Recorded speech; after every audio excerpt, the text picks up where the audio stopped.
Oh, this is a terrible idea. And this is what happens, ladies and gentlemen, when you do not get here when you're supposed to get here. I know they've pushed it back a few minutes. Has it been hours? That was Amber. Your name is still right there. Joshua Davidson, Jalen, y'all have been hijacked. And it's your own fault because you said 7 o'clock. It's 2 minutes till you're not here. This is what happens when you don't show up on time. And my accomplice, who actually gave me the idea, is right over there. You can see her name right there. You can actually see the other podcast she's associated to right underneath her name. Even though my initials are up there, she's already commented. Amber, we know who you are, so you might as well show back up. Like, don't leave me hanging. This Courtney, not me, she says. Wow. Throwing her own co-host. They just started a segment. They released their segment not 2 days ago, and you're already, that is not a good look, Amber. You're throwing your co-host under the bus. My goodness. All kinds of drama here on Faith Unaltered, y'all. Oh. I was only joking. I didn't actually think he was going to hit the button. So I'm just here we are. And here we are. So Joshua Davidson, you, sir, have got 15 minutes. But your show's already been hijacked, so I wouldn't even show up if I were you personally, brother. That's just me, though. I would just go hide in the corner and hope this too will pass. So, oh man, I'm sorry. Let this be a lesson to all of you newbies out there. Oh, look who decided to show up. Who's this guy? What are you doing here? I have no idea. What happened? It's the Twilight Zone. Amber and I are here. Okay. And we hijacked you. Did you not see you go live and you're like, I'm not live. What's going on here? I just got no idea. I just got home with a dead phone, so I have no idea. Ladies and gentlemen, we are now accepting new co-host applicants.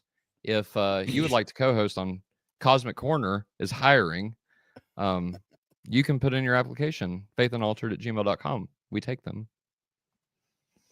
Preferably your skill set needs to include observedness.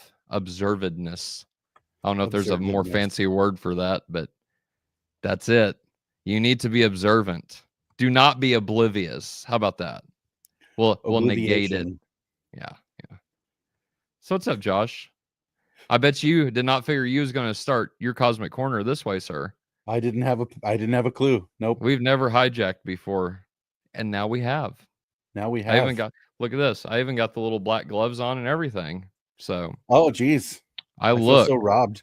I am the Dark Tyler. This is what you get with Dark Tyler, right? Man, that's a false name up there. Hold on. So for those who don't know, we introduced Dark Tyler how long ago? We've introduced me a while back. And I bet your guess is like, what is going on right now? I am sure. I am sure. At all. Well, I'm welcome, so sorry.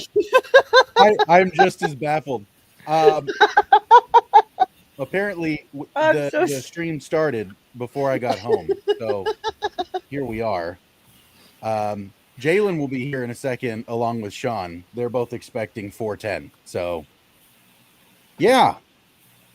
Welcome, Matt. It's nice to meet you and talk to you in person more so.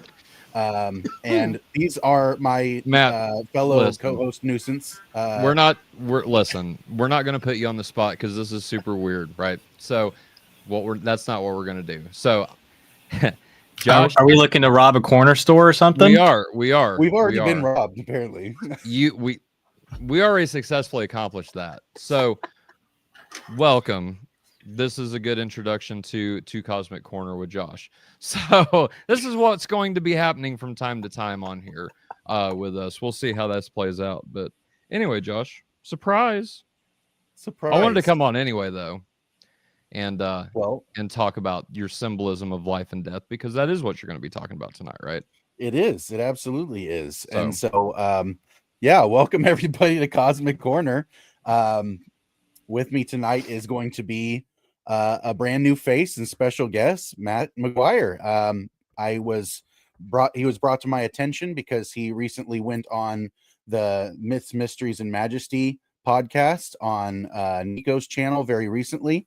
Had a conversation with Nico, and I was very impressed by that. I liked it a lot, and I appreciated what he had to say, and found out that he's actually a pretty prolific writer and has a lot of articles and quite a lot of content available, and is a pretty accomplished, seemingly Renaissance type guy. And so I had a lot of interest in being able to talk to him, and I'm glad that he was able to carve out some time. So welcome, Matt. And if you want to take a second to introduce everybody to yourself and kind of plug your website and stuff, go ahead and do so. How you doing?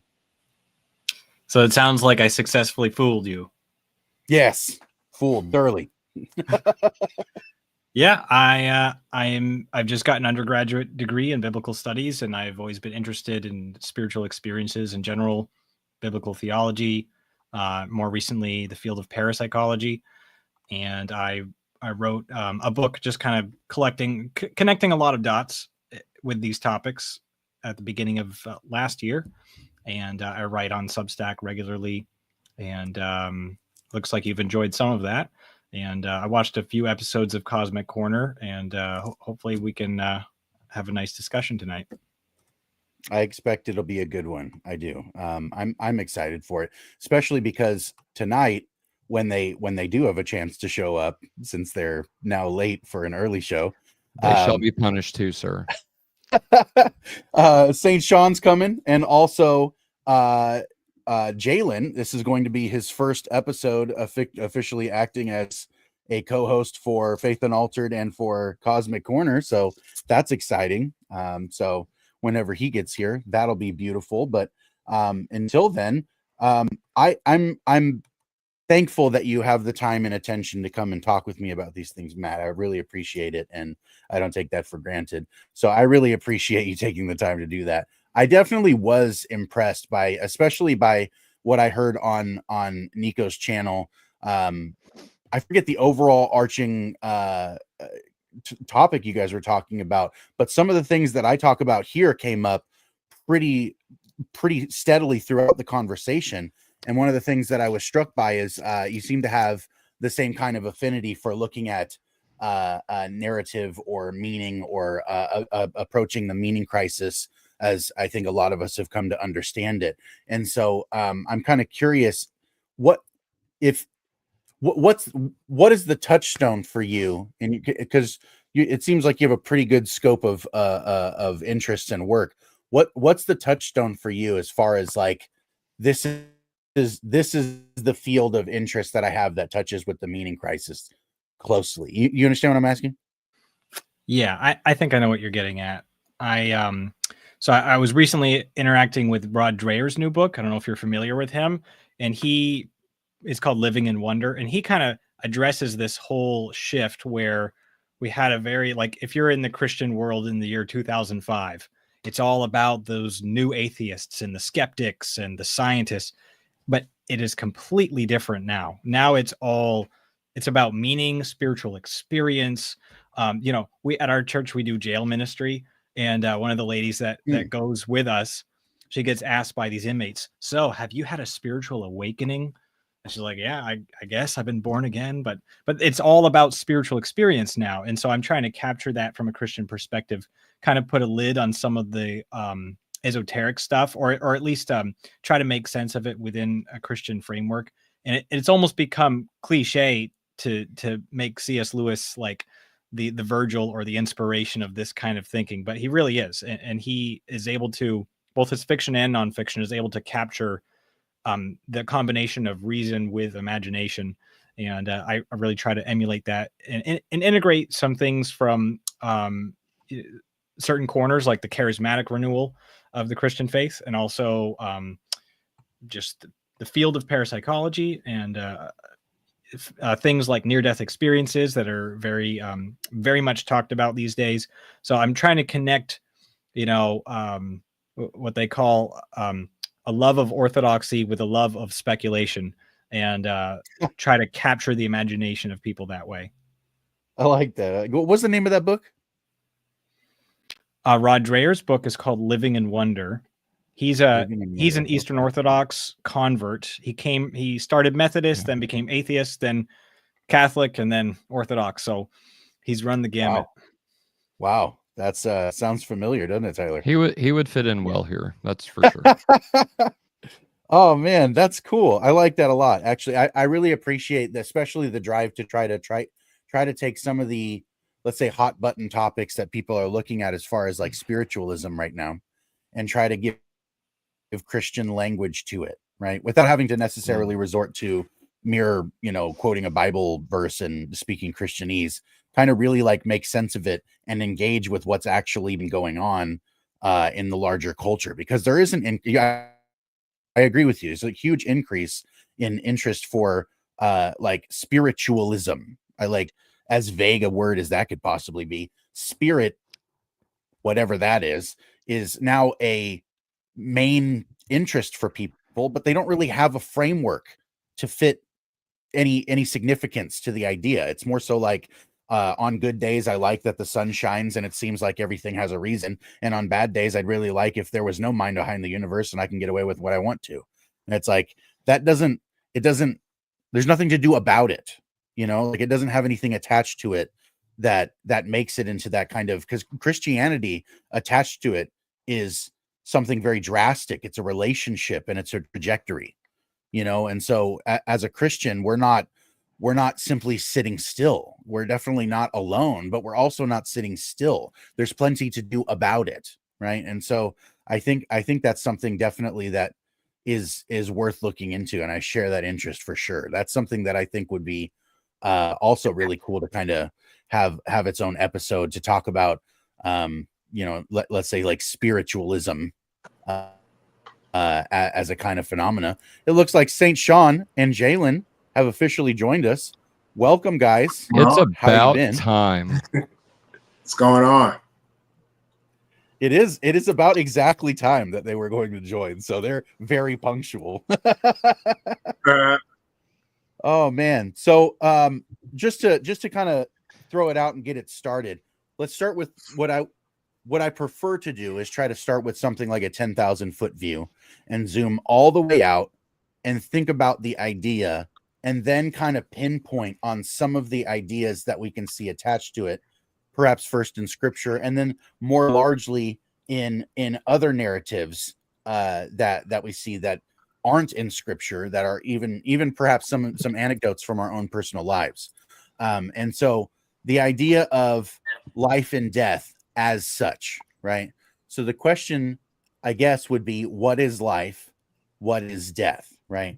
In the most simplistic sense, life is obviously, not, it's to have your biology intact, something like that, right?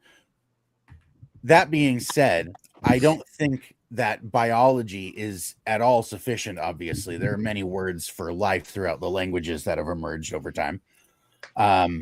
Yes, in fact, my sister has said, Sean, you have an epic beard. She called you brother. It's official. Welcome to the family. And so, I think, if we were to start with kind of exploring what is life, what is death, one of the Greek words, and I might be pronouncing it really horribly, so Tyler, correct me if I'm stupid, but Zoe, which would be like the metaphysical or spiritual life of a person, bad, Josh. Right? When Christ was said to have given up his life on the cross, it wasn't merely his bios, it was his Zoe, right? Which was the whole of him, both of those pieces. And so in essence, life is something that has perhaps two components. I don't want to say two sides, because I don't think that they're opposed, but two components, because humans are composite creatures, let's say. And then for death is something like when things stop moving, when things stop functioning, when order as it is meant to be ceases, something like that, right?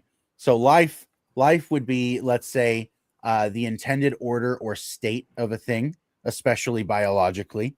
And then death would be the let's say, the winning out of disorder or the disintegration of something until it is no longer unified, right? So something that decomposes, something that loses its unity, it falls apart to its smallest pieces. And so you can kind of think of, in that sense, symbolically, death would be the breaking apart of something, and life would be the unifying of something.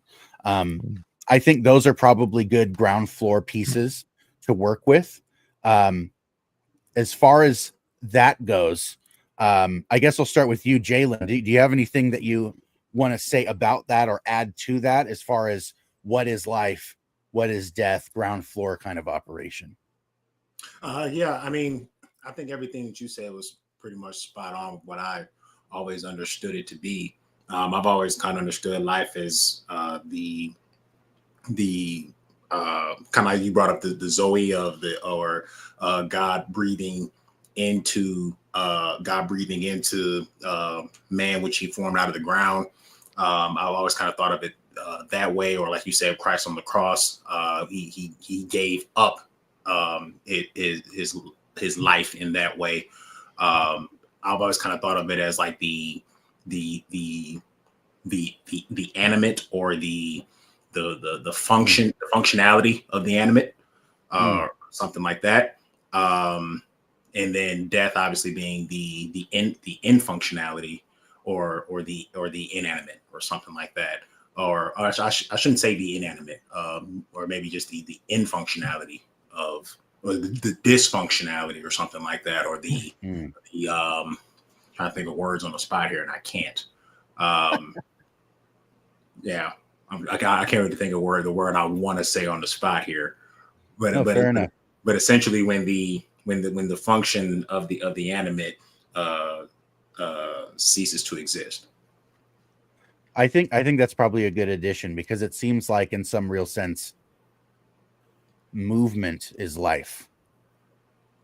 Something like that. Did you have anything that you wanted to add to that, Matt?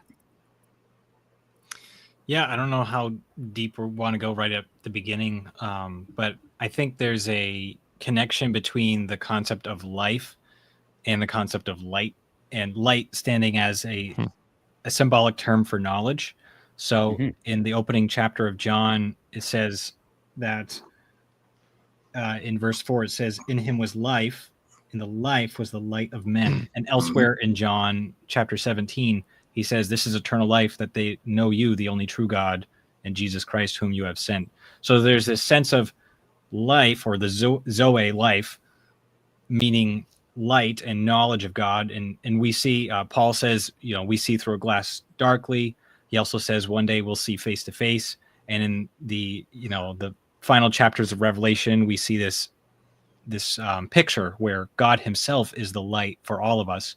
So there's this sense in which life is more than just the bios, more than just existing.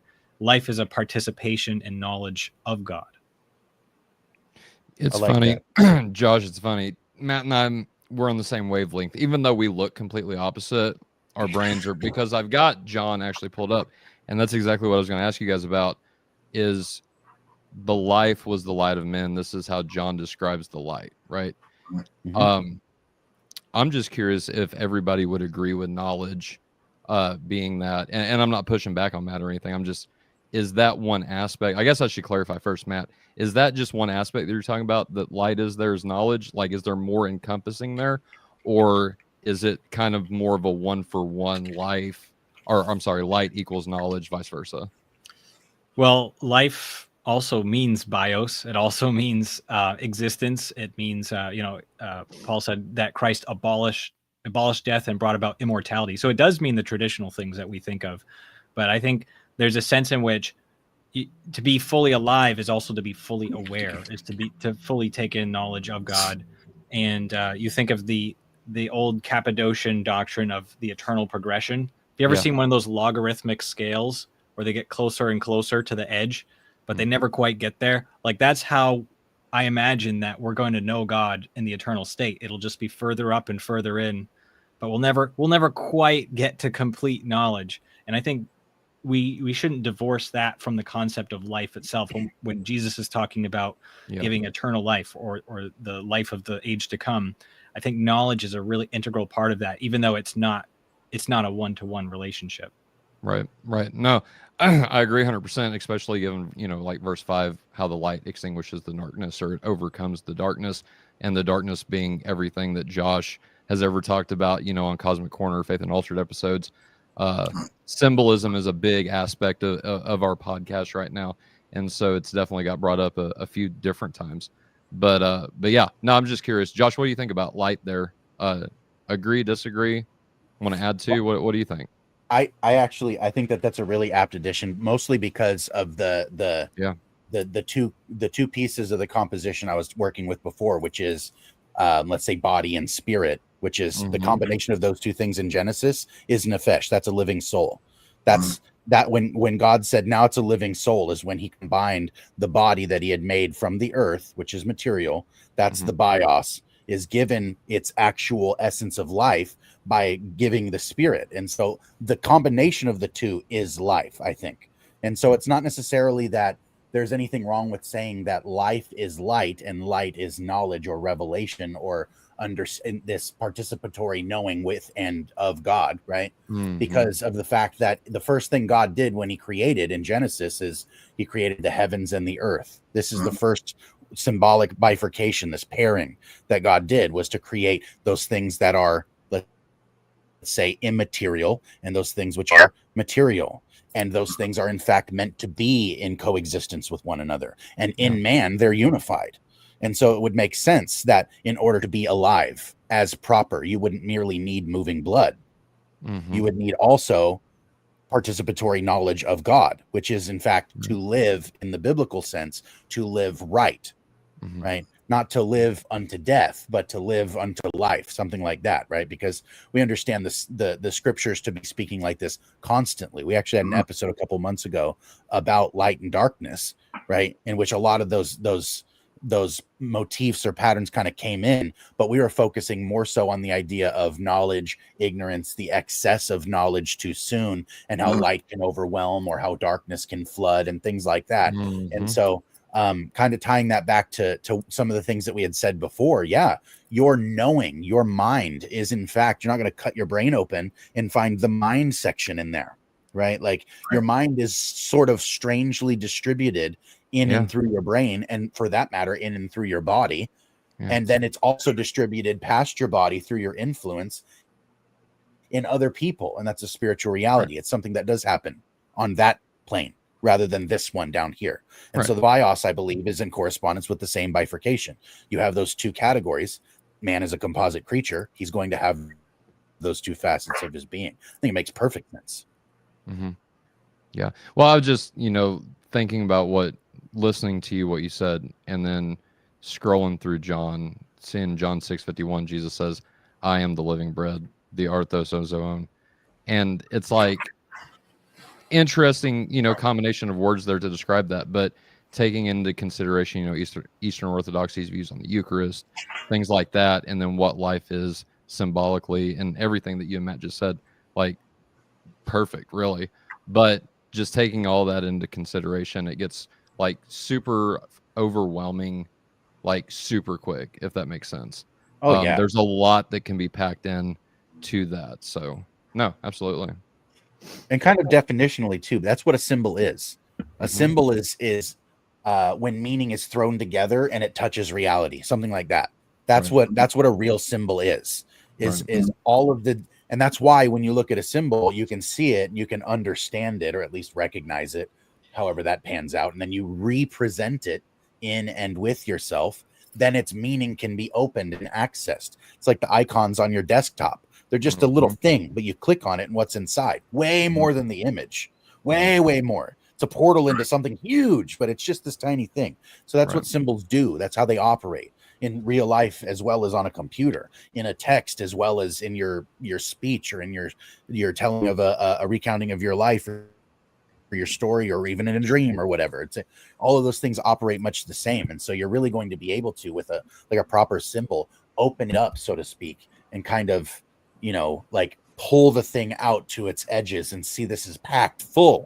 It's really packed full, especially in John, because that's like the, you know, the theological gospel, basically. If I can say it that way, it's like that's where he's trying to say, no, it didn't start with a woman named Mary espoused to a man named Joseph. It started in the beginning when God said. That's when it started. And so let me introduce you. You know what I mean? So I think fittingly so, the gospel that has the largest scope of the story is going to be the one that I think has the thickest symbolism. Hey, Josh, I think you kind of hit it on the head too when you were talking about John kind of saying, let me introduce you, because, you know, with John's gospel, he introduced the idea of, like, you know, in the beginning was the Logos, right? And the Logos was with God, and the Logos was God. And, you know, the Greeks at the time, they had an idea that the Logos was this system of reason that kind of governed the universe and kind of governed and sustained the universe. And John's like, no, let me introduce you to the person that is the reason that governs and sustains the universe and created the universe even, right? And so when you said, you know, let me introduce you, it was like, yeah, no, like there's a person behind that. And, you know, this person became flesh and dwelt among us. Exactly. And that also is part of the light and the knowing. This is God allowing for a more personal introduction in a way that we can not only like theologically understand as a concept. God can't remain concept. That's what the incarnation, God is bringing himself down, making himself concrete to us, so that they said, we saw him, we handled him, we ate with him, we drank with him, we knew him. Like that's special. Yeah, like John said, you know, when the word became flesh and dwelt among us, that word dwelt, meaning he pitched his tent among us. I mean, he came and communed with us, right? In order for us to get to know him in a totally different way, that we, like you said, from concept to person, right? It's more intimate. Which is kind of what you do on the internet when you think about it, right? Like, you know, you can have like a relationship with someone online, right? And that person's kind of a concept. Even though it is a person on the internet, it's still a concept over the internet. And then if that person comes and dwells among you, they pitch their tent among you, you get to know them in a totally different way than you would if it were just to remain online. Hey, Josh, how many times have we had a conversation about that? Oh, my Lord. Oh, yeah. Yeah. 100%. Yeah. It's something else, man. I got into a debate with my neighbor about whether or not the internet was a real place. That was wild. That would be a fun conversation for Cosmic Corner as well. Interesting. Yeah, I know Amber had a question, and we haven't heard from Saint Sean at all either. Yeah, I said I was just really interested in following that thought of light equals life, because that makes me think about the connection between light and fire, and how fire is used in the Hebrew Bible, because it is connected to life. It leads them in the darkness. It creates holy space to dwell with Yahweh. Fire is very much tied to God and to life. It's involved in the sacrificial system of not only taking the offering, but it's the vehicle that takes it up to God, and the life that brings in that sacrifice. So I'm wondering about that too, that connection of fire, light, and life. Yeah, actually, fire is a really cool symbol too, because fire is not merely light. It is also consuming, right? And so it has a pattern of its own. That's something that touches on a lot of things. Eating also is a symbolism of life and of death, because eating is something that gives way, and something must die, and then something is doing the consuming, right? And so fire is very much like that. Fire seems to be a living thing, and it's not made of stuff either. And so it's a very strange life, right? But it's also refinement. It's also a purification. But on the flip side of that, when it's taken out of its context, it's also destruction. It's also a judgment, right? And so it's kind of interesting. Fire is a very holistic symbol. That's one that runs both sides of life and death. But in its connection to light, you're right. Like it's been used all throughout the Old Testament, and especially in the imagery for like the Exodus, just recognizing that, you know, what happened in Egypt when the plague of darkness took place is something that kind of breaks my brain a little bit, because it's not like they didn't have campfires still, but something was wrong, you know, like. And then later, when God uses the light at nighttime, he creates a pillar of fire, and they literally use it as God's, this is God's hand pointing the way. Here it is right there. And so I think that goes along really well with what Matt said about the knowledge and the light being in and of themselves almost the mode of life. Like that's the, I'm feeling very what Jalen said. I'm looking for words. This doesn't usually strike me, but it's something that there is something attached to it where it's like you can see that this is the animating spirit, I want to call it. Like it's the spirit, right? It's the spirit of what you're doing. Do you have any other thoughts on that, Matt? Because that's a really great question. I like the introduction of fire. Yes, not on fire specifically, but so you'll see the Canadian flag there. I'm not actually from Canada, but I'm in Maine, which is right next door. And there's a professor at University of Maine, Orono, and he is a Cypriot by birth, but he left his Greek Orthodox faith when he became Americanized and entered academia. But over the years, he kind of rediscovered this faith, and he visited Mount Athos in the 90s to see about all like these mysterious monks that he kept hearing about. And he heard about this guy who he calls Father Vasilios, but it's just a pseudonym for Elder Paisios because he was still alive at the time. And the thing was with him, it was said that he never, he hardly ate or slept since he spent most of his time in prayer and contemplation.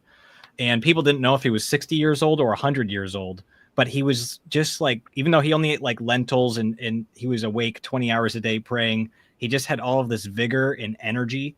And he says this, and he's still, you know, a little bit skeptical of all this. He's a sociology professor at a university. And he says, I'm not much of a reader of auras, but in the case of Father Vasilios, the feeling of warmth that his sheer presence radiated was unmistakable. It was almost like he could sense a light coming right off of this guy. He says it felt like he walked out of an icon. He was just like that kind of an archetype of holiness because he had just spent so much time with the Lord. And spending that time with the Lord not only gave him that sort of the feeling of light just emanating off of him like Moses on the mountain, but it also seemed to actually affect his physical vitality.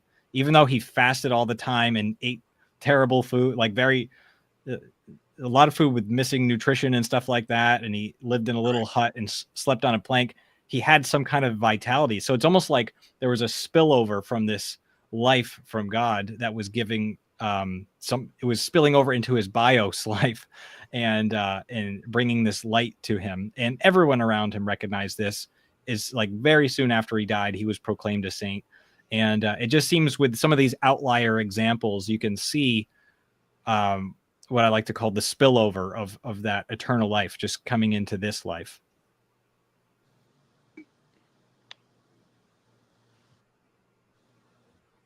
Go ahead, Sean. So if I'm going to throw my perspective in there, I think that light and life are related, but not necessarily identical. Even in like a symbolism form, I think that light would be representative of divine knowledge. So that's like where we receive our life from.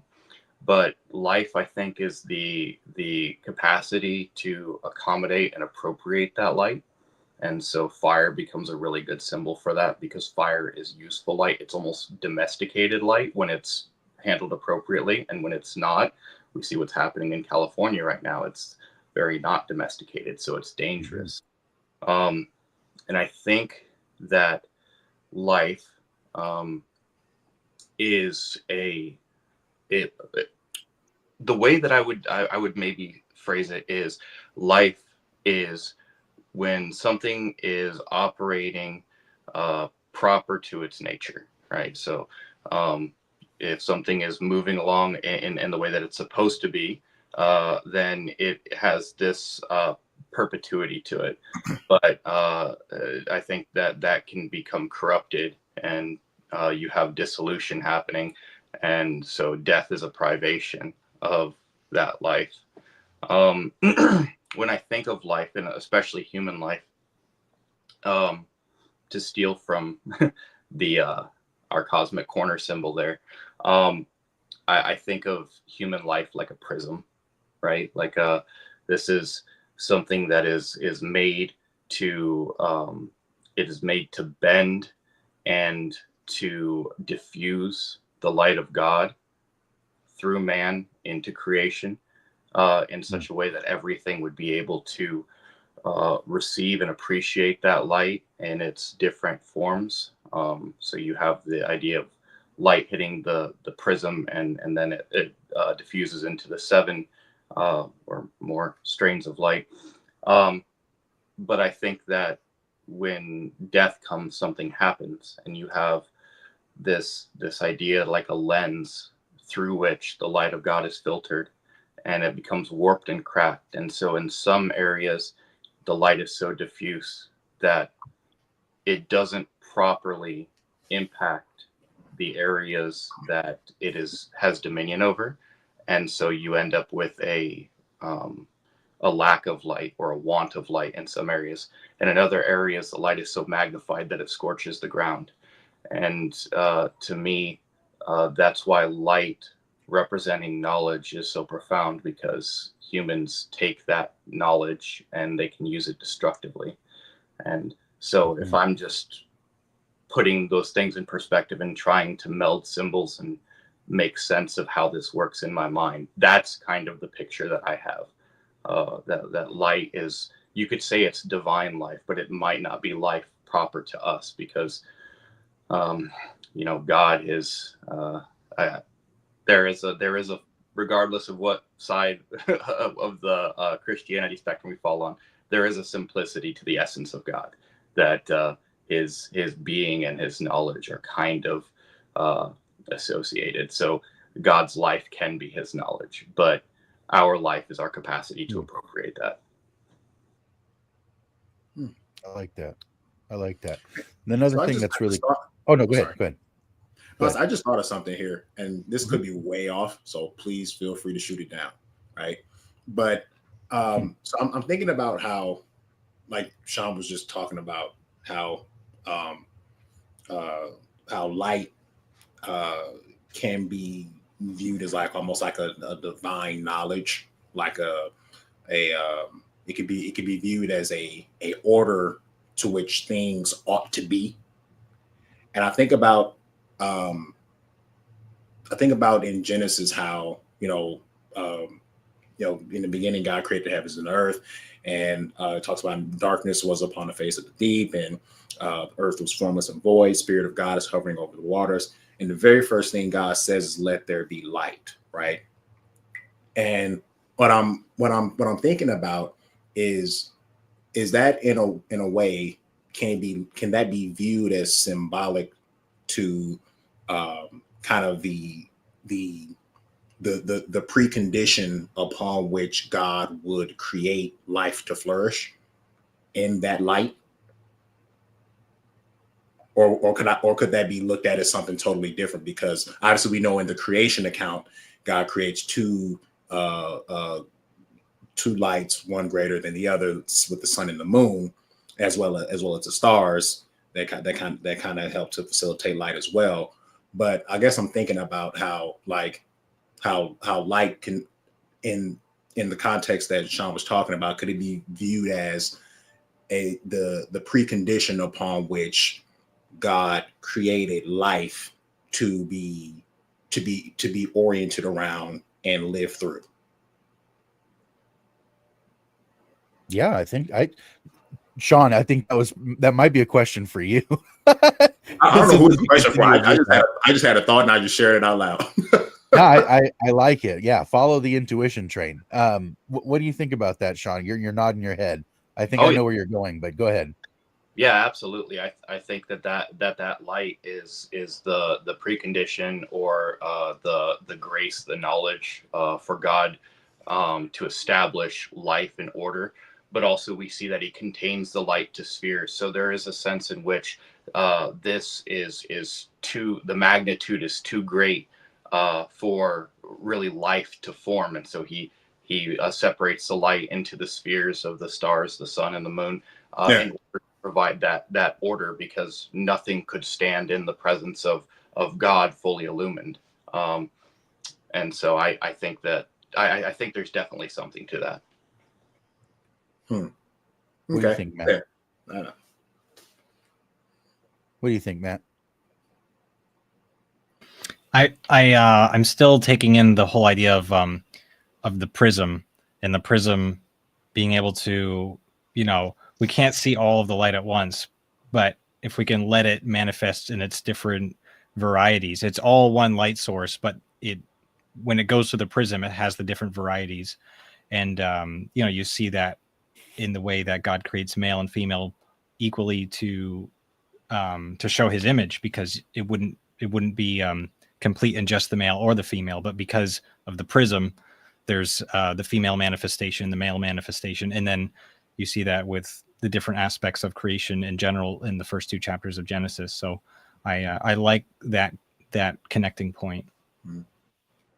That's even interesting too, because how God says before he creates a woman, he says it's not good for man to be alone. If you look at it from like the prism standpoint, like he's almost saying like it's not good for the other participant it's not good for this participant of the prism to not be able to see me through other angles of the prism.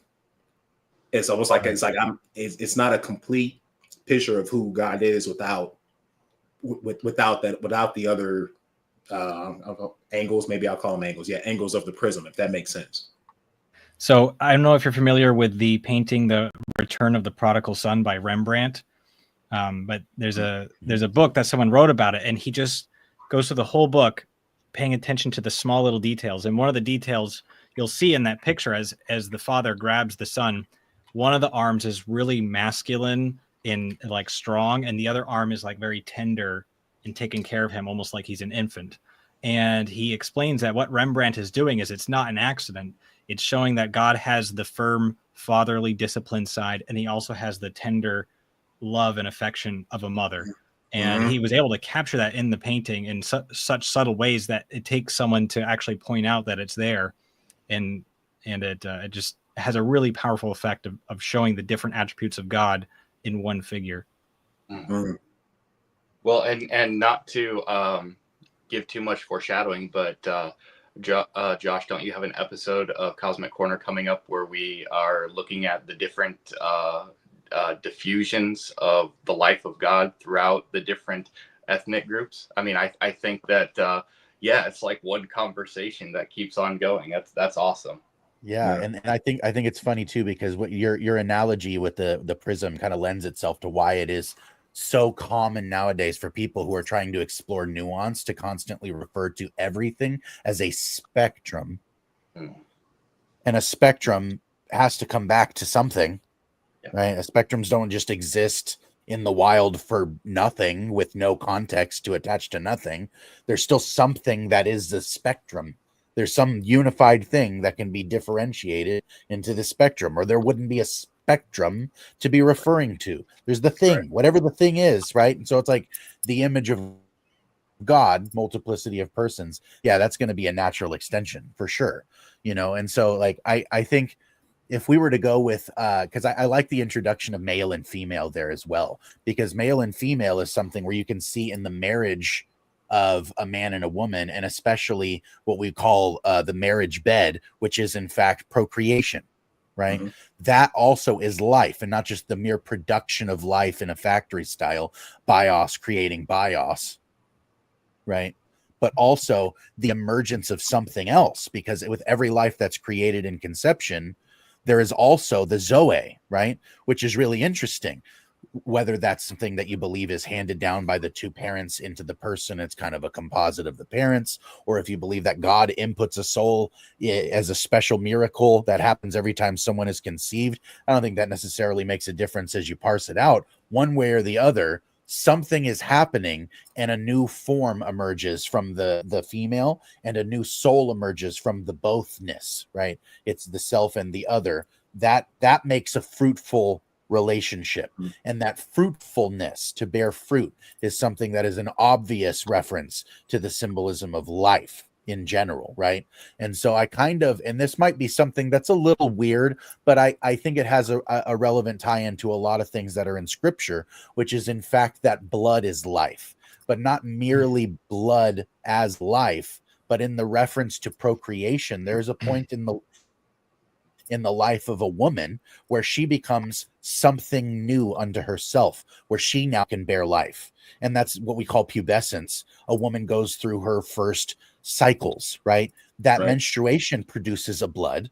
That also is a symbol of death because it's the removal of something else. But it's also a sign unto her that younger youth portion of the life has now transitioned into something else. That's a form of death, now demarcated by their ability and potential to create life, which is a really interesting kind of tension. So I think that when man is not good for man to be alone, the introduction of something like woman is really profound. Women are an interesting cycle of life and death, right? Because women traditionally are associated with a chaotic symbol rather than an orderly symbol. And chaos is something, if we were to map those two things, life and death would be order and chaos in a really almost explicit sense. And so women playing the role of chaos, they're the place from which new forms emerge. They're not just death, they are life. Women are such a strange thing. They're such a remarkable thing that God has done. Right? Like, what a thing God has done. So as everybody is well aware, we wouldn't have a human species without women. Correct. It wouldn't have this procreation, ongoing, substantive, generation after generation legacy that it does without women. And yet it's interesting to note for me that women are kind of also, like fire, a meeting place of these two symbols. What do you guys make of that? Well, when I think of Genesis 1, one of the things that I think about is, in Genesis 1, like to me, the main point is God made man in his image, right? And so there's this debate about whether or not at Genesis 1 you have creation from nothing or you have creation from already existing matter. Everyone believes that God created from nothing, but in the Genesis narrative, what is the conversation?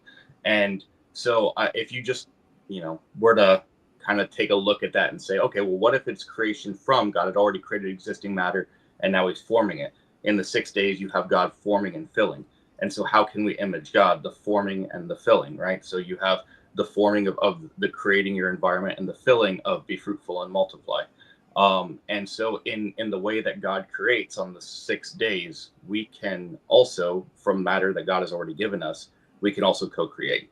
And so I think that's a part of that life. But looking at the women, I think it's really important that God pulled Eve from Adam, and also that God separated the waters, the water below from the water above, right?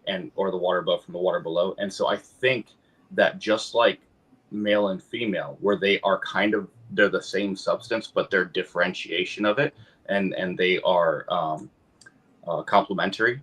I think that you have male and female, which are complementary. They both have the proper abode, but in the place where they come together, this is the place of earth. This is the place where you have fertility and fecundity of the coming together. And the way that we image God in the filling is by this coming together, which is a reproductive act, not a recreational act.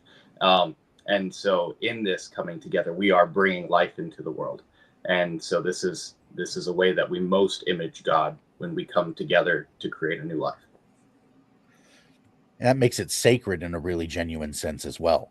Correct. It's not like we don't know this. When a woman is violated, we can see that it was a spiritual act. Even if she wasn't physically harmed, we know it's heinous. Yes. Right? Like, you don't have to isolate it to whether or not she has bruises, cuts, or physical traumas. You know that sex is a sacred thing until it's not treated as, gratuitous or, just merely pleasureful, or kind of treated like shaking hands or something like that, like we do now. Yeah, I was about to say, that's what we've tried to do to it over the last, I don't know, maybe 60 or 70 years now. I don't know. We tried to reduce it to just this this recreational kind of hedonistic hobby, and we can look around and see what that's gotten us, right? Even for those, and you don't have to be a Christian to follow this. Just by simply being a human being, you can see that this has not gone well on a lot of fronts, and it's because we've kind of, like you talked about earlier, Sean, with fire, and I think you did too, Josh. In a fireplace, this is fantastic, right? Inside my furnace, it's fantastic, right? However, on my wooden floors, not so good. This is bad, right? On my face, not so good. This is bad, right? And then that's kind of what we've done with it at this point. We keep on trying to put it and make it fit in places where it's not supposed to go, and we're wondering why we ended up where we're ending up. That's right. And a question about that image as well, of women being chaos, but also bringers of life, because you see a lot of cycles throughout Hebrew Bible and into a little bit into the New Testament, the interplay of that life and death through the barrenness that is seen, and then the wombs are closed, and that's kind of like death tomb imagery, and then they're open, brought back to life. So it's this decreation, recreation language actually is what that is. So I'm wondering about the interplay of that in this whole life and death conversation. And Amber, it's good that you bring that up, because I've always understood it in the Old Testament that it was always kind of understood amongst women, if she were barren, it was almost viewed as like you were cursed, or something to that capacity. You were kind of an outcast in society. Like, if it was almost like a symbol of status to be able to produce a lot of children. Am I correct in that? Yeah, that's a lot of the way that culturally that got used. And then it's also, I think, too, part of the use when we see it play out and brought out in specific characters. It is this pattern of God upending the expected order of things by drawing attention to something in the opposite way. So you'll see a lot of times like flipping of the birth order. So the first one is passed over for the second, or, barrenness is passed over, and that person that when the barren becomes fertile, it is a very specific reason for someone you need to pay attention to, because it's taking something that's understood to be something bad and turning it into something that is an extreme blessing in the narrative of the story. So yeah, Jalen, that's pretty significant. Yeah. I think also that it's when, and because of the fact that I was the one that brought this up, I didn't mention, and Amber sort of alluded to it, is that it happens to be convenient that they rhyme in English, but a womb and a tomb, right? Like, sure, having the rhyme makes it easy to remember, but it's very interesting to note that Christ came from a womb at the beginning of his life and emerged from a tomb at the beginning of eternity. If you want to call it the beginning, I don't know that that's the beginning of eternity, but if you understand what I mean. Yeah, I get it. Yeah. The resurrection establishes a life that's utterly unique. Right. And so when Christ established a life that was utterly unique in mortality, it was through the woman Mary and through the womb, right? And then almost in essence, the earth being the next mother, going into earth, not in a weird spiritualism sense, but in this symbolic sense, where the earth is the substantive, right? It is the thing from under that new forms emerge from. God made us from the dirt, from the earth. That's part of who and what we are. So Christ goes down into that, almost to be born again, not in the spiritual regenerative sense, but almost in the physical regenerative sense, to be resurrected, to redeposit his divine Zoe in that body, and then come back, and then to a life that is unending, which is now our promise that we share with him. We live as he does, because we will be like him. We will live as long as he does, which is to say forever, right? Mhm. Christ is eternal, and in him we share in eternity, just like we share in being the heirs of all of reality, divine or otherwise. It's really remarkable that in him are where all those blessings are to be found, just the same as it always has been, that in God we have all of the promise and blessing, right? Mhm. God comes and introduces himself, like we said before, and through that we have this like larger fruition of the pattern of life and death through the idea of something that is conspicuously womb-like. And so it kind of makes sense that in essence, not that Mary is a tomb, but that the tomb is in essence something like the other part that Mary played, if that makes sense. Almost like an echo of what Mary was, in the same sense that Mary was an echo of the Ark of the Covenant in the Old Testament, which is the place where God would make himself manifest among the people. Now Mary plays that role in the New Testament, and she is that place where God's presence would emerge in that really concrete God with us sense. And Yeah. so after that, the tomb sort of plays that. And so that line kind of draws itself throughout. I think it's really remarkable the prominent place that women have been given in this narrative sense, that they have. It's like I'm still baffled by it. I have 2 children. I saw them be born. Like, it's amazing that women can make children. Like, when men and women make children, but you know what I mean. Women bear children, and children come forth. It's like that is just so something else. And in that entire process, when you see a baby being born, it's not just the mother who's experiencing something very much like a death, because it kills you to have a baby. It's not an easy process. No. Right. And then afterward, all of the death, all of the pain that they were just experiencing is swallowed up in the new life that's just been delivered to them. And they hand it over. You meet the baby for the first time, and often you can see it almost melt from the mother's face. All that pain, it was just swallowed up in bliss. Look at this. It's perfect. It's usually the first thing. You're perfect. Oh, and then words are gone, and everything that's there is just, the world has shrunk. I have it in my hands. Here it is. Right. That's what women do. That's what they are. That's, to me, that's almost like, no wonder they were the last thing God made. No wonder. Like, that is just so beautiful, even in principle, right? Like, just to give the shout out to women for sure.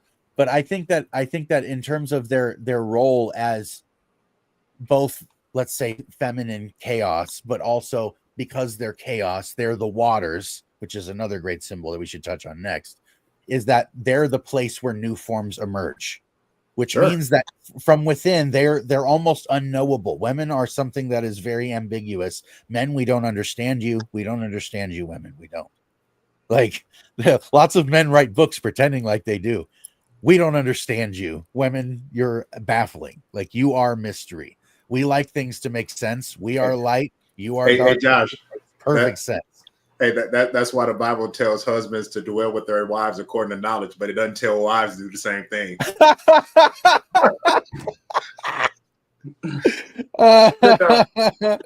Keep it a mystery.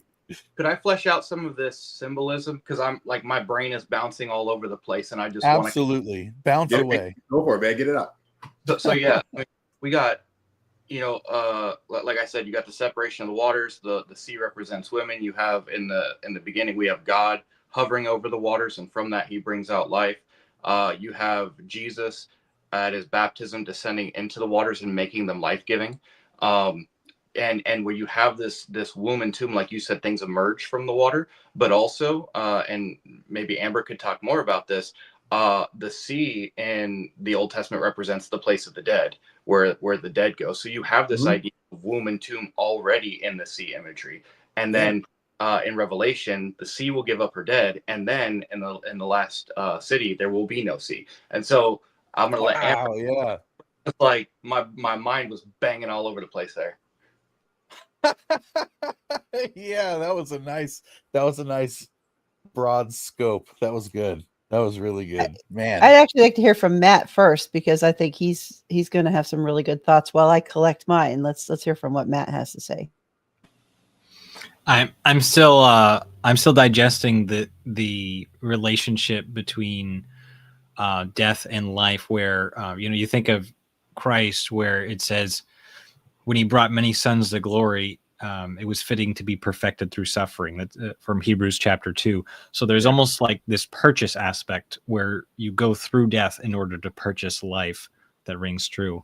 And you can go ahead, Amber, and build off that. I think another direction that might be worth looking at is the concept of life as expansion, where you have fruitfulness in a very obvious sense, whether it's plants or animals or humans bearing children, where life is not static, but life expands, and both in like a spiritual kind of way, but also in a very physical kind of way, is life as expansion. Mm-hmm. Yeah, that just makes my brain explode, because you referenced the Exodus there, because that okay, so the Exodus, what's happening in the Exodus narrative as they're moving from Egypt out, they're crossing water. It's very much birth imagery, and there has to be in that part, there's the death of the Egyptian part. The Egyptian piece is over, it dies, and they're birthed into becoming Hebrew, they're becoming Israel. But in the Hebrew, linguistically, what's happening there is the language of the transfer of ownership. So it is, you used to be owned by Egypt, now you are owned by me, Yahweh. I am your owner. You belong to me in the sense that I own you. So that is a transfer. So that really, wow, Matt, that was that's good stuff. Yeah. Yeah, that is. I'm sitting here listening too, as you were saying that, Amber, and I was listening with my 2024 Americanized Western thought ears, right? And you were talking about ownership, right? And how and Josh is laughing because we talk about this stuff, and you were talking about the idea of being owned, and how it's not the same as what we would think here today, like the way I own my pet or something like that, right? It was ownership more so like in a how do I want to phrase it? It's like ownership in the sense of like you are almost like the way a parent owns a child. It's in that way. I don't own you in the sense of like you are my you're just my possession. I just had you, like, carry you around in a bag. It's no, like you are like a my own possession, and you are a precious possession to me, and still have your own will and volition in a way. So it's not like, hey, you're just going to do whatever I tell you whenever I tell you, but it's like your mind, like like the way like I said, a parent is with a child, or a husband is with a wife, right? It's that kind of ownership. It's good and something that you want, in a sense, especially in that type of relationship. That kind of ownership just makes me think of medieval feudalism, where there was a sense in which the feudal lord owns you and all the property and everything, and you owe allegiance to them. But it's a mutual relationship where someone is in a position of rightful authority, or assuming best case scenario, there's sort of a rightful authority, and there's a mutual, not a mutual, but there's a voluntary submission on the part of the land worker, the land tenant. There we go. Yes. That feudal lord. So it's not like absolute ownership, but it's an ownership in a sense of a positive authority figure. Yes. Well, and not just that, it's, like the idea that, I mean, I guess technically you could have this idea that like I can dispose of you how I will, but it's more of a I'm responsible for you. Like, I have certain responsibilities to you. You are part of my people. When they see you, they see me. And so it becomes like you are an extension of me. And I think, you You know, are my image and likeness.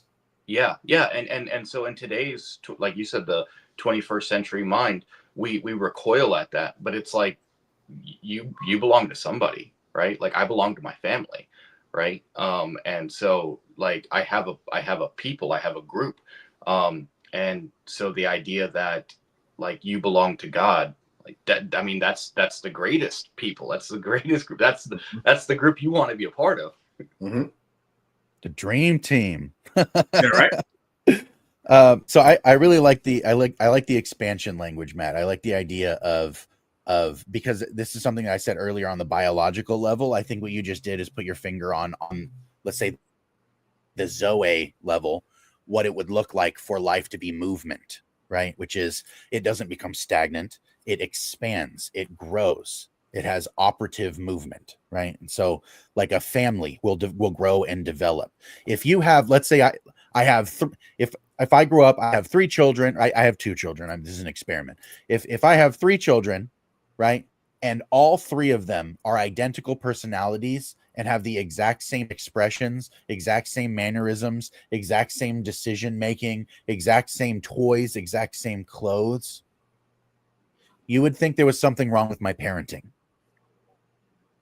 right? Wouldn't you? Wouldn't you think there was something wrong? There's something wrong if you don't have the individuated expression of each person that's there. However, if you weren't able to gather from each one individually, oh, you are of this house, then I also have failed my parenting. Yes? So if I have not enough diversity in the response, I have failed because I'm creating uniformity where it ought not be. But if there's too much diversity and nothing to tie the thing together, you've also failed. And so that expansion is something that's really interesting. If you have a family that grows, but grows away from each other, they expand in a negative sense. They repel from one another and expand into new territory, but not in relation to break relation, right? That would be something like the wrong kind of expansion. That's not what we mean. What we mean is not that humans are a virus on the planet, depleting what they can and then moving on to find a new victim, right? That is not the right kind of pattern. That's something that's emerged in the popular level that a lot of people kind of look at as humans are like expanding like a virus. Yeah, right? that's what individualism gets you.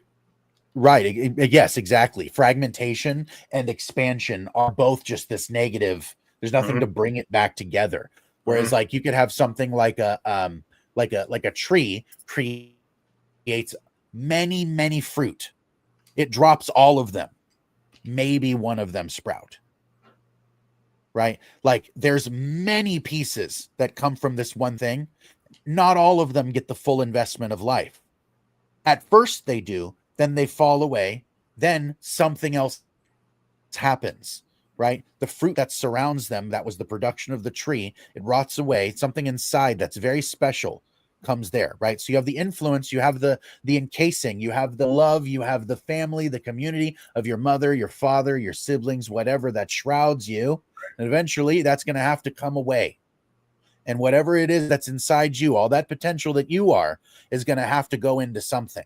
Right. So a seed is another really great representation of this life-death symbolism patterning, where you have a seed that actually needs to have something die away from itself to emerge as the seed that it is. And then as a seed, it needs to be buried. It needs to die to itself. Otherwise, the new form can't emerge.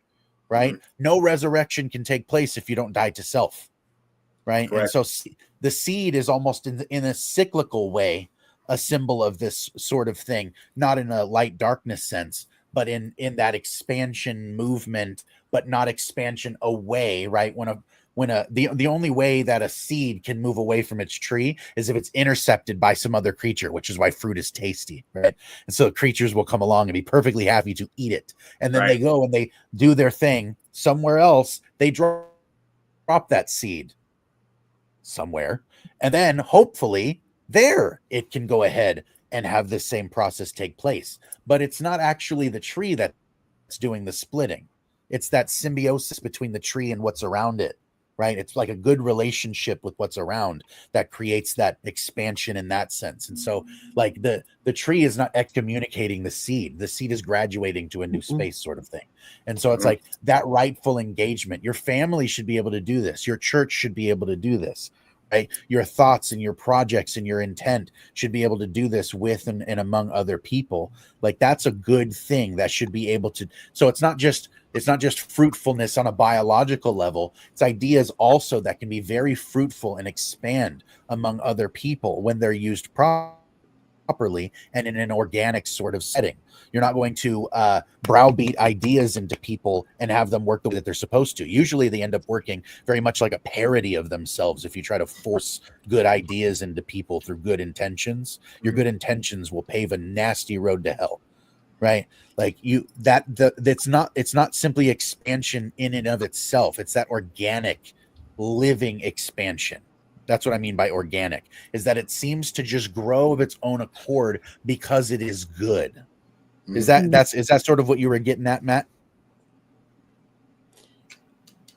So if I take these three concepts of ownership, expansion, and consumption, right, and we kind of throw those in a pot, what comes out is exploitation, right? And so you have the idea that all of life is predation. And so when we think about being owned by God, right, and being in communion with God is life, our fear is that we will be exploited by him, because that is all that we know from life. But when we look at Jesus's life, his life was not about accumulating things to himself. His life was about selfless giving. And so if we use that as an example of what life is, then life is not necessarily predation, or I shouldn't say necessarily. Life is not at all predation in its proper sense. Life is, what can I do? How can I give? And it's interesting that even in the corruption of death, God manages to remedy this I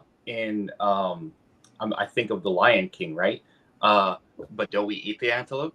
Yes, but when our bodies die, they become the grass, and the antelope eats the grass. So there is a form of selfless giving, but it's not selfless because it is altruistic. It's selfless because the self has been removed. And now, regardless of what you want to do, you are going to give all of that which you have taken back. And so I think that it's okay. Now that's interesting. That's an interesting statement you just made there. Like, regardless of what you want to do, you're going to give everything that you've taken back, because you can either do that kicking and screaming, or you could do that with your hands open, right?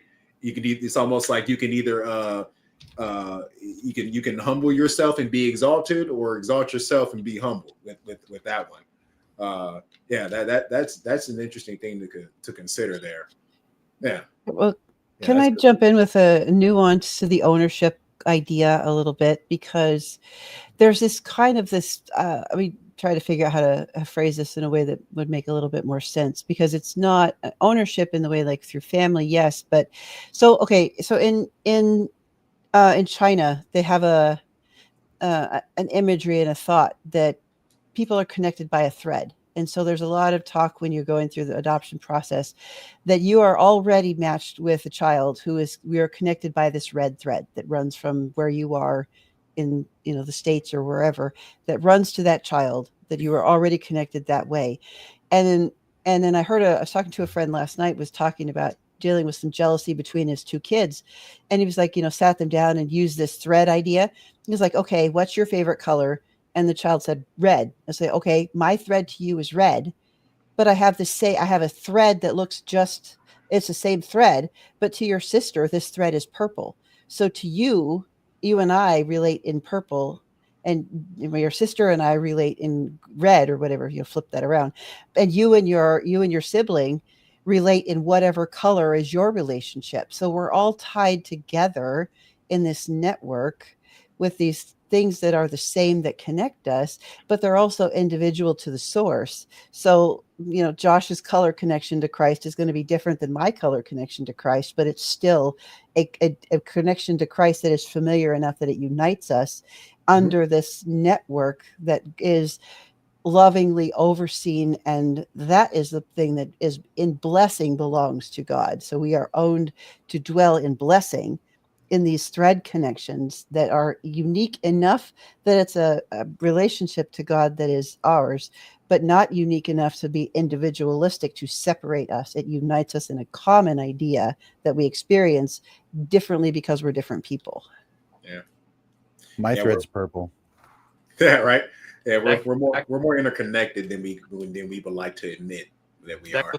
The fusion of color in the prism, right? That we're all operating from the same light. We're just each in our own band, and so the idea of the prism and the light hitting the prism becomes incarnational. That we each have this characteristic that's appropriate to us, and yet we relate to the same source. Yeah, I like that a lot. I do. I like that a lot. So what about water, guys? What do we think about water? Because water is another one of those really ambiguous kind of symbols, but it's something that we know. Obviously, you don't live very long without water. You don't, right? And too much water can kill you. Yeah, I was going to say, and it's not that water is simply a living thing, because water can also easily kill you. Water's poison when you breathe it, right? So like water's not simply a life-giving thing. And also when water becomes stagnant, again, like we said, it doesn't expand, it doesn't move, it becomes stagnant, it becomes deadly to you, because there are things in there that you shouldn't consume. Now, the ancient world weren't really like worried about, germ theory or anything like that, but like obviously they had the intuition to understand that when you found water that wasn't moving, it was bitter water. It was dead water. It wasn't the water that you consume. The water you consume is living water. And where did that water come from? Well, that water comes from on high, because water flows down, you see. Yep. Right. And so like water is living when it moves. Why is it moving? Well, because it's coming from on high. That's what gives it life. Same to your prism, right? It's coming from the source. And so the idea of life in a symbol, I think, if anything comes out of that, would be consider the source, right? Like the life-giving spirit is what scripture calls the Christ, right?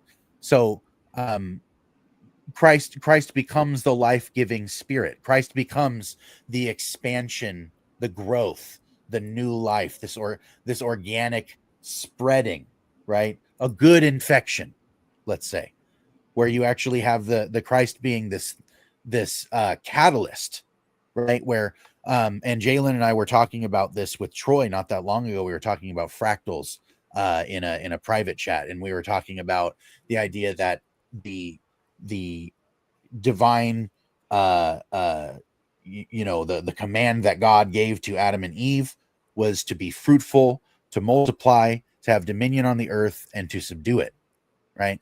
And Christ reiterates or recapitulates the same command with the apostles and the church in the New Testament when he says, go out to the nations and baptize and make disciples, right? And organically spread the new life man to man, as it has always been meant to be spread. The dominion of God would be spread one image to another all across the globe, to be this expansive living thing. Incarnation part 2, where we have the body of Christ that is living together in this expansive sense and constantly adding to itself by conquest, but not in a strange warring conquest, but a one individual at a time conquest, where God is retaking sacred territory, right? We all know this story. This is what the gospel is meant to represent, is God's taking back sacred territory. Yep. Not just geologically or geographically or whatever. It's actually all of the persons that are spread over the globe are the image of God dispersed over the globe, and God is reclaiming the image, right?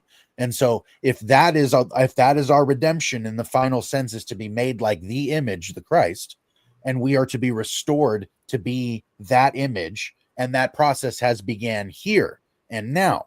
That's what we're doing. And we're actively spreading that life to other people by means of the gospel, by means of evangelization, by means of service, by means of giving, by means of receiving, by the means of forgiving, right?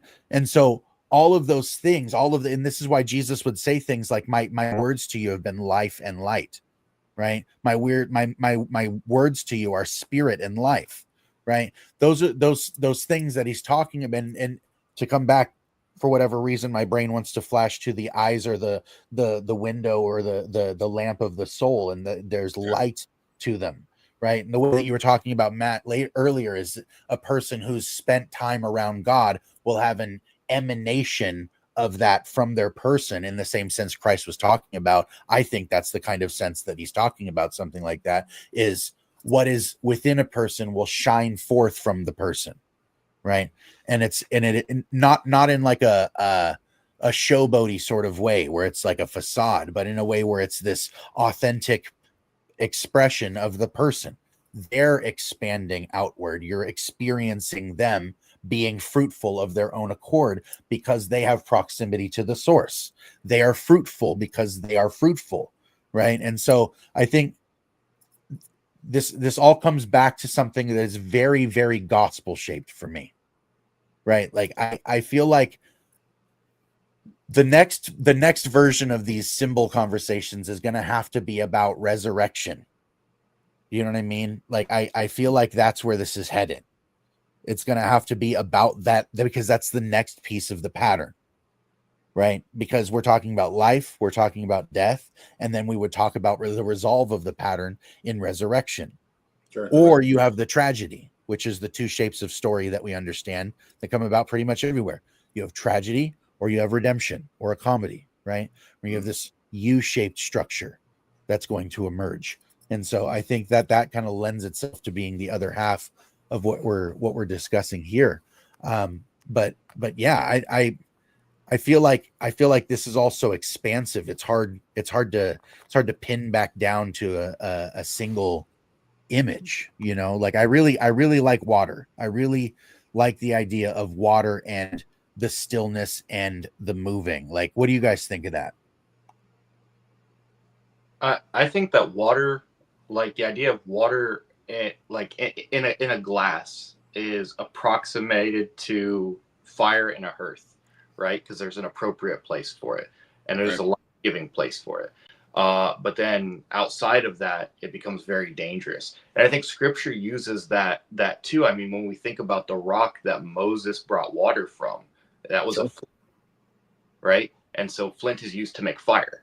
And so the idea that you have water coming forth from fire, for that which makes fire, I think that Scripture is using these two things together because they are the extreme of the elements, and they're both very dangerous, but both completely necessary for life. And so I really like the idea of trying to find a way, like how would they have viewed this? They would have viewed these things as being similar, but on opposite sides of the spectrum. And in that way, being as they are kind of equidistant from the center, they basically become the same thing. What do you think, Jalen? I read somewhere, I don't remember where I read it. I don't think this was a Didache. I don't think it was the Didache where I read it. But I remember reading somewhere that with baptism, the early church would like to baptize in moving water. That was the Didache, yeah. Okay, was it? Okay. Thank you for clarifying. I'm like, was it? I don't remember. But yeah, where they like to baptize in moving water, and in a sense, I can understand that from a symbolic standpoint with like life and death, because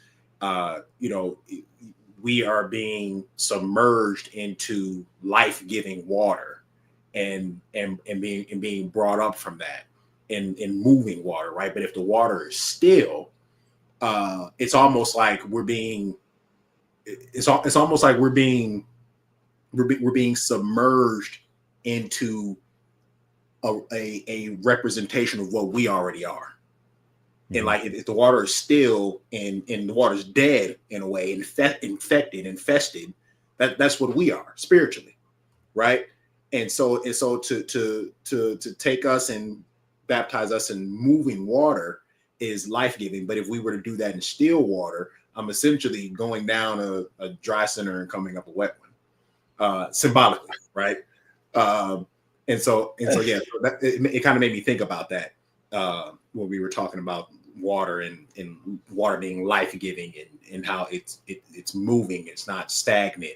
But what happens even now with water that sits for too long, even in your sink or wherever, you'll see like bugs start to collect around it, right?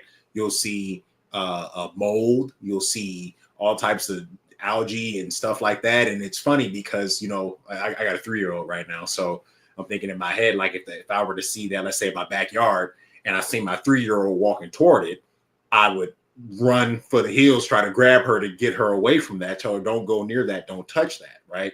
But if, let's say, the sprinkler was on in the backyard, I say go for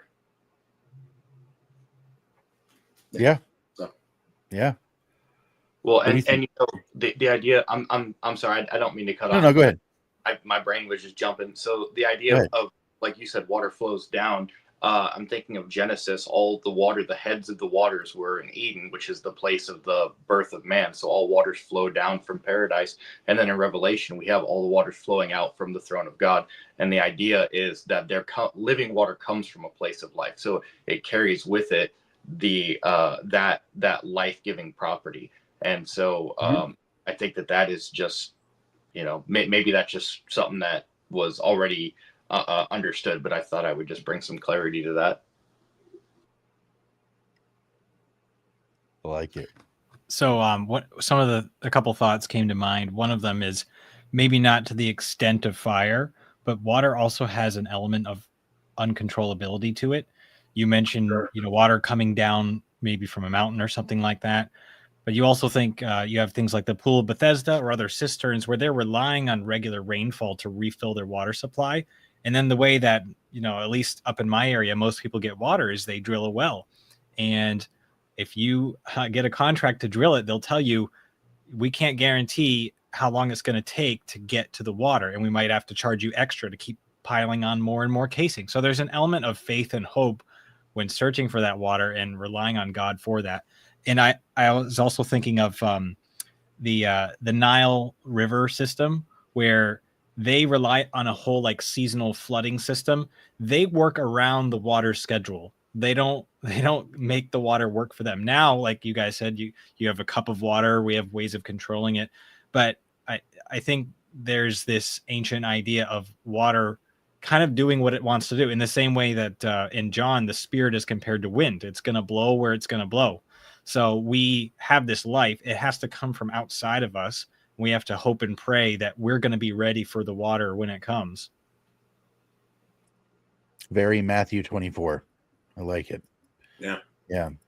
Because it's interesting too, because you have the expression of the other half of what we've been describing, which is water as life.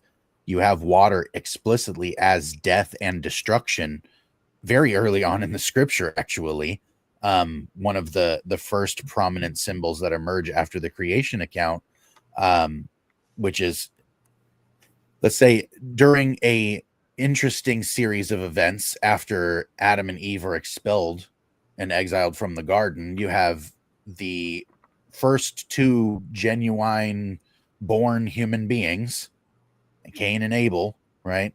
And unfortunately, they become one the aggressor and one the victim of the first fratricidal murder. And so death seems to be spreading, right? It's interesting that in Romans it says that through sin death entered, and through one man death spread to all, right?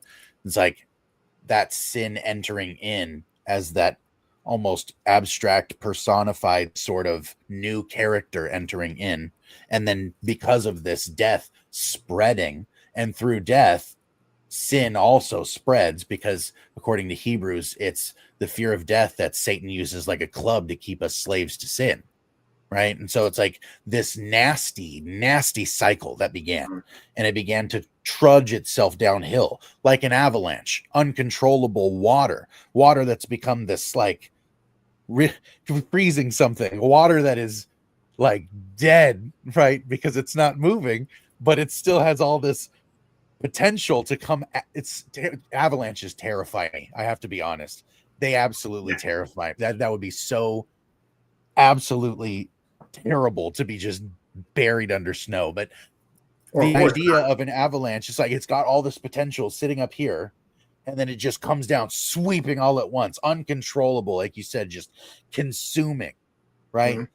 Boom, like a flood, but a flood of solid substance. Like that is so just absolutely terrifying. Or that's how tsunamis look as well. Like they tsunamis look like a solid substance. Like when the water's coming, it's like a wall of water.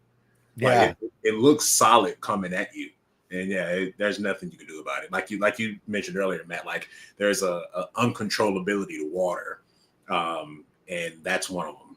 That's one of those cases where it is uncontrollable. Yeah, absolutely. It's terrifying. Yeah. And it's interesting to note too that the Hebrew people had a tendency to be a little spooked about water, especially water you couldn't see the bottom of. And so like, and then for Jesus to kind of walk on top of the water and be like, here I am, not even having to play the rules for this thing. I own, very interesting borrowing of earlier language, I own this water. This is my water. Right. This symbol of death and depth and chaos, I'm going to trod on it. What a God thing to do. That's beautiful.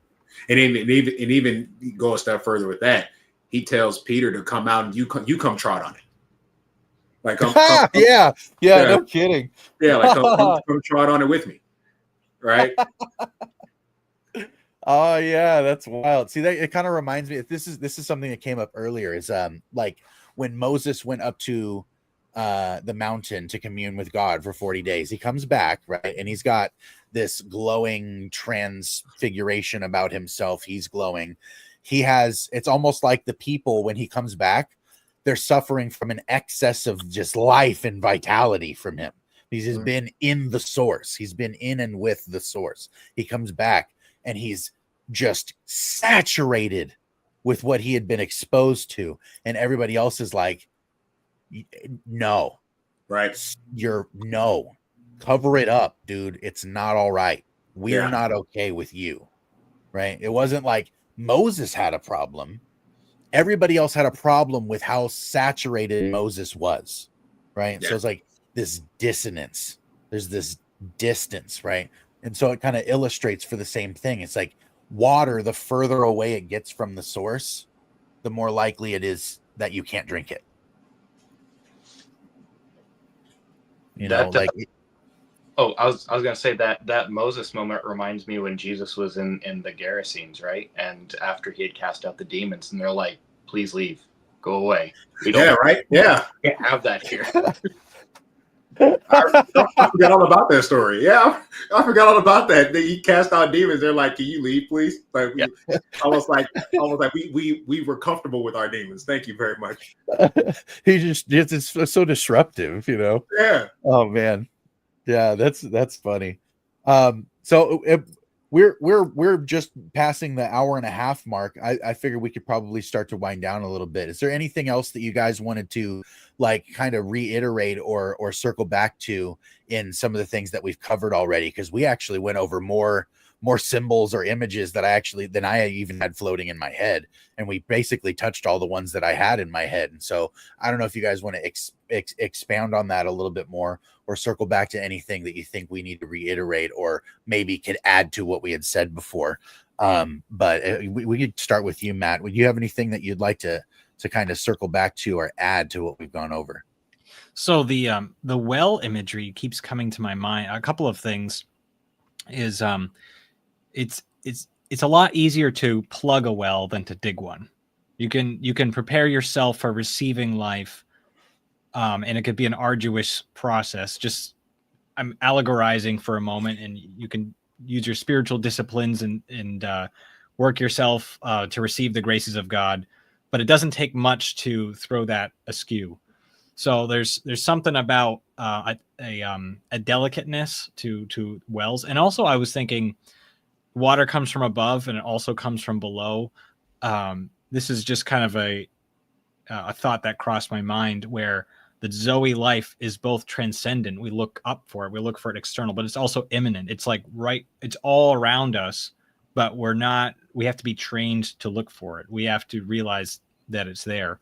And this just leads, if you can recognize God's life all around you in an imminent way, it'll just transform every interaction that you have, because you can see God's fingerprints, you can see what's going on, or maybe you can't see everything, but you just know there's a narrator behind the scenes doing stuff, and it'll give you a life to know that it's all around you.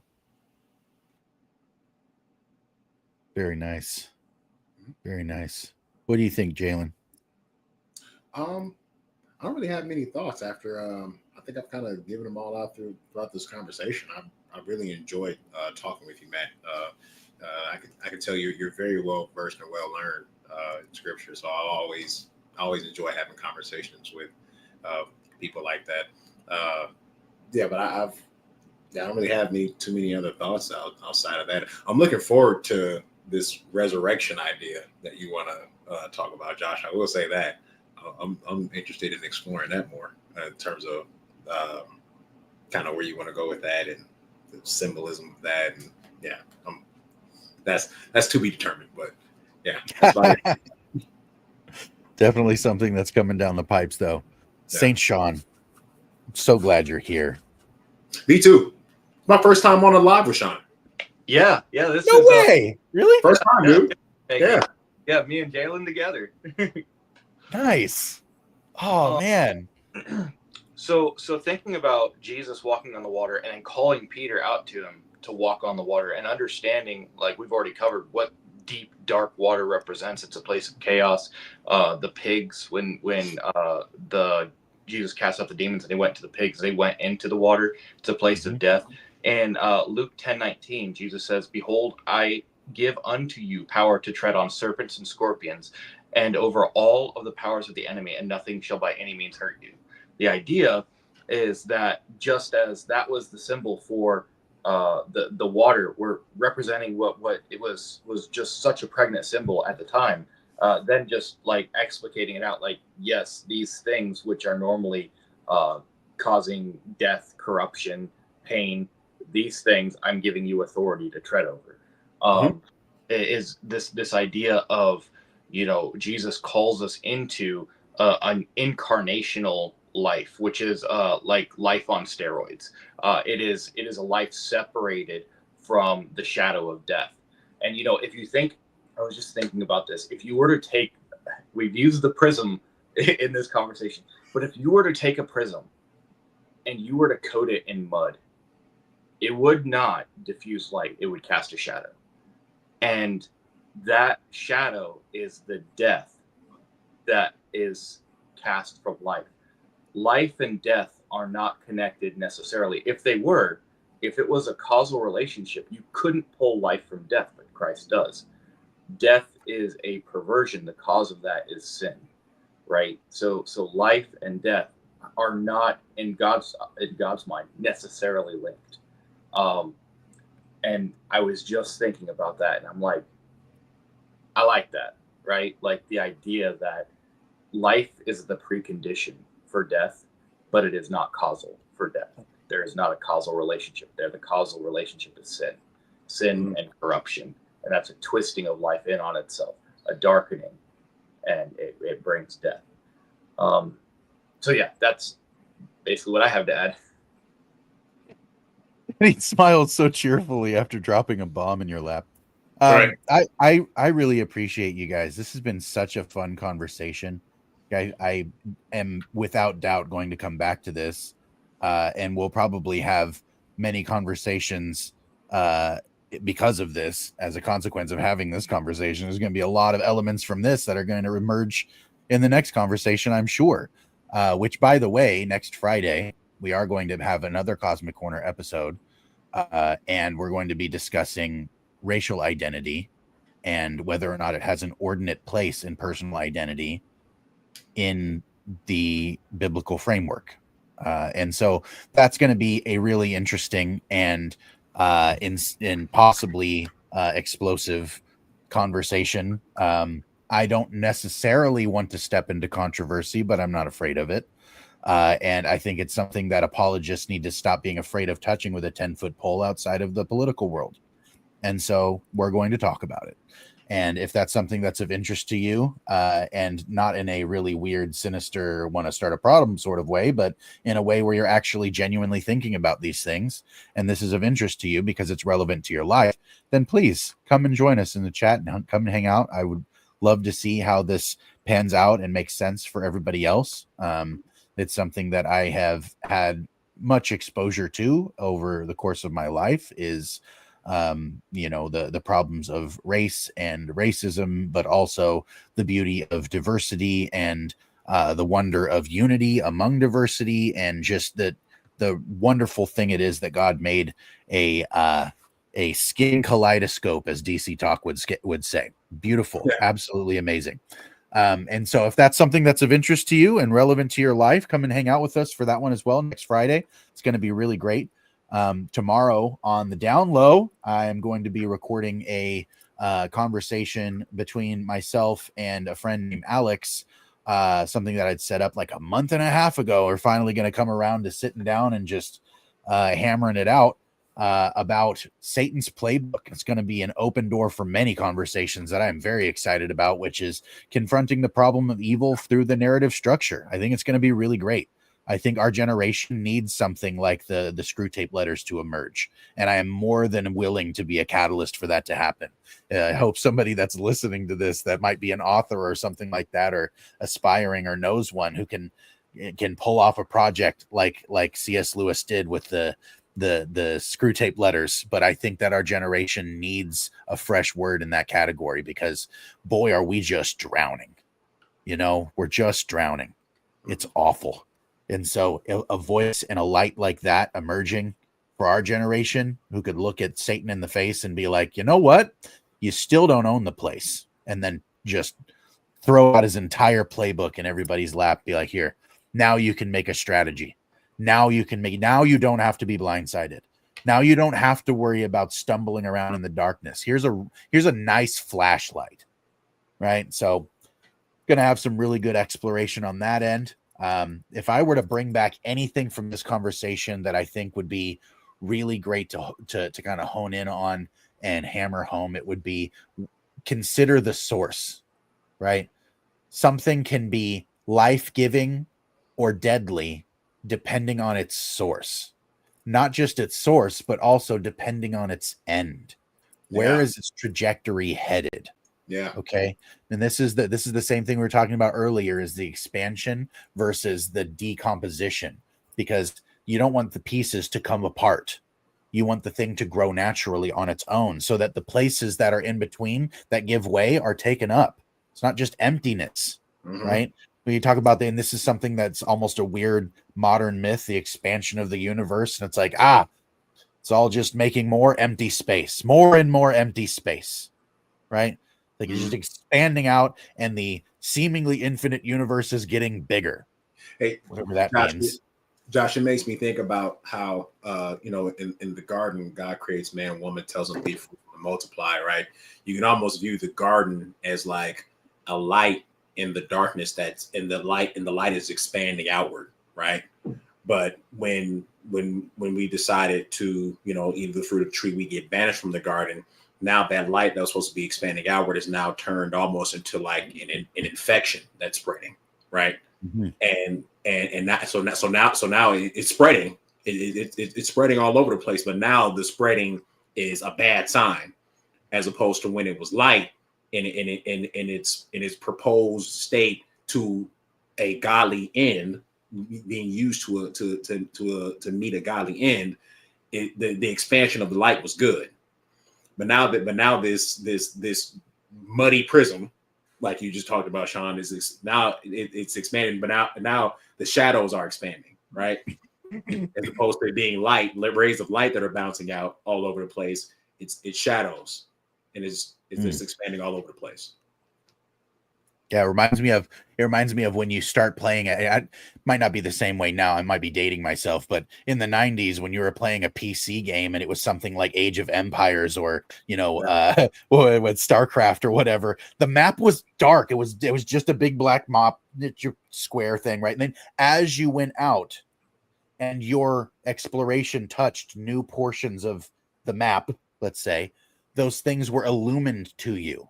Now this is part of your explored territory. It wasn't part of your territory necessarily because you might not have expanded to that degree yet. Hilarious to use a 90s video game as an apt analogy for all this, but I think it works, right? Because as you expand your territory and you gain more understanding of what's around you, then you can organically expand in a way that will be fruitful long term. Because what you don't want to do is take the potential of your children and send them out into the dark where you've never explored and let that be the gamble of how you're going to. No, don't do that. So you keep your children, you do the exploration, and then as you find that it's okay and it's suitable, you bring the children with you.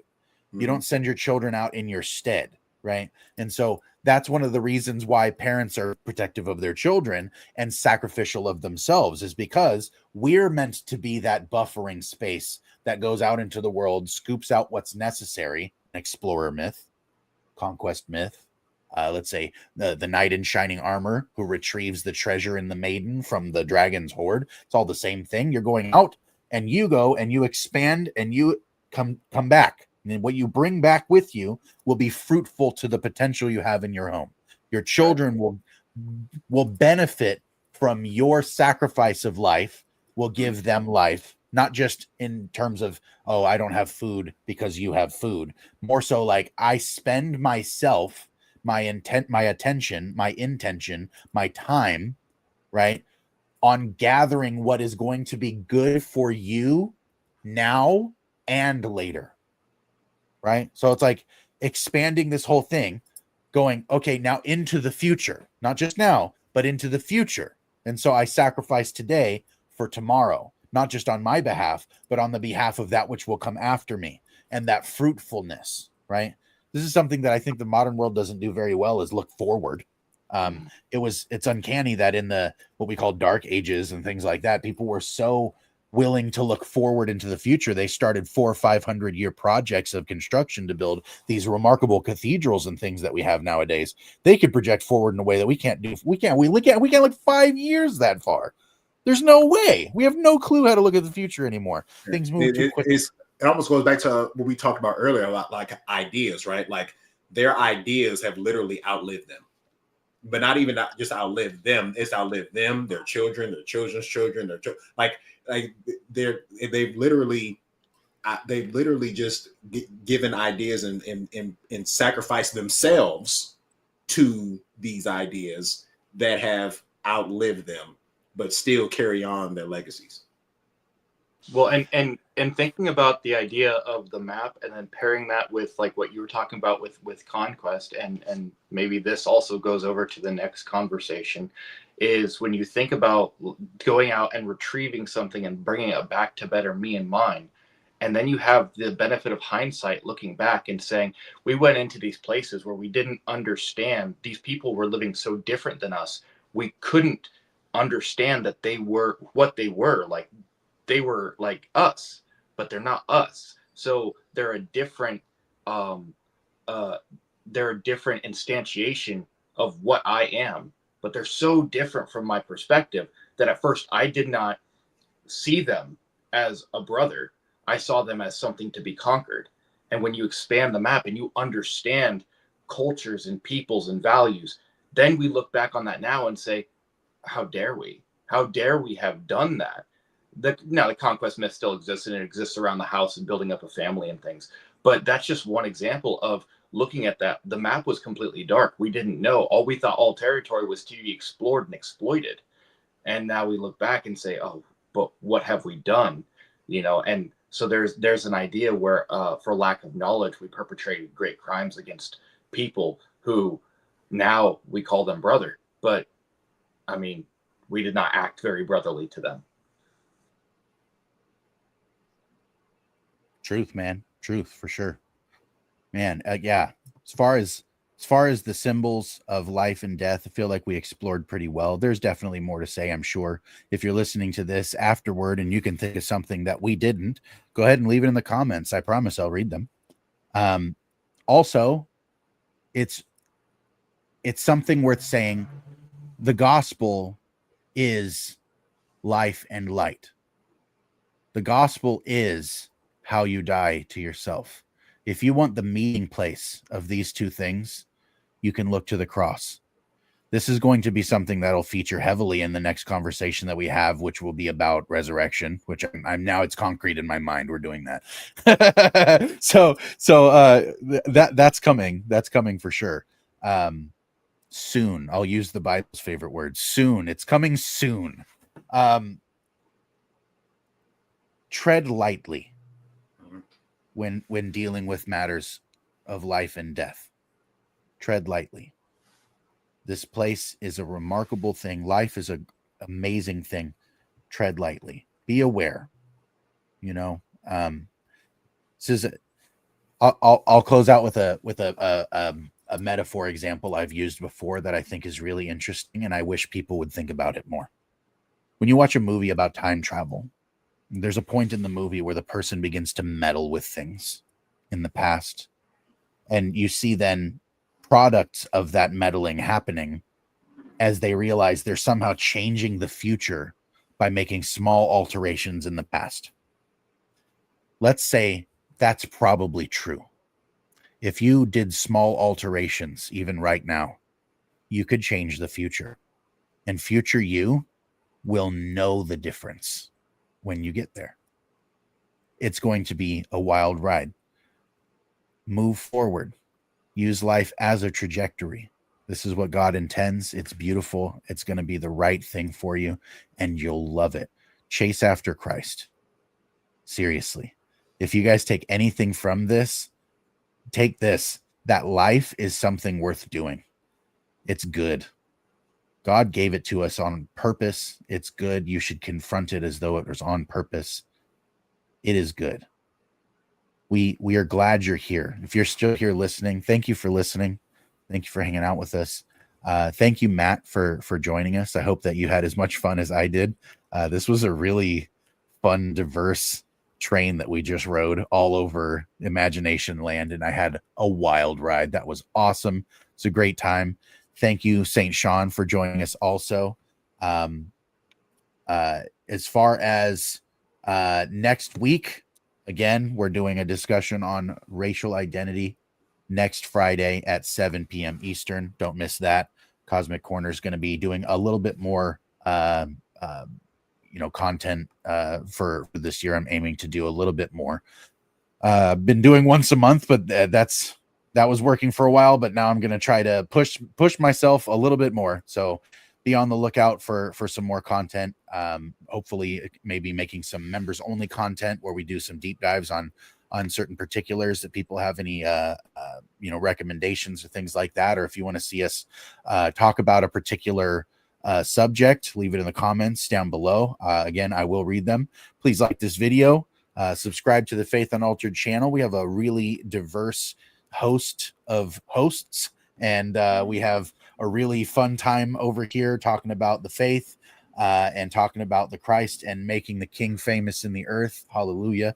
And I would love for you to join us in the ministry, either by supporting us on the channel. You can do that monetarily, or first of all, and honestly, primarily, you can do that by praying for us, because boy, do we have a feature on Satan's radar.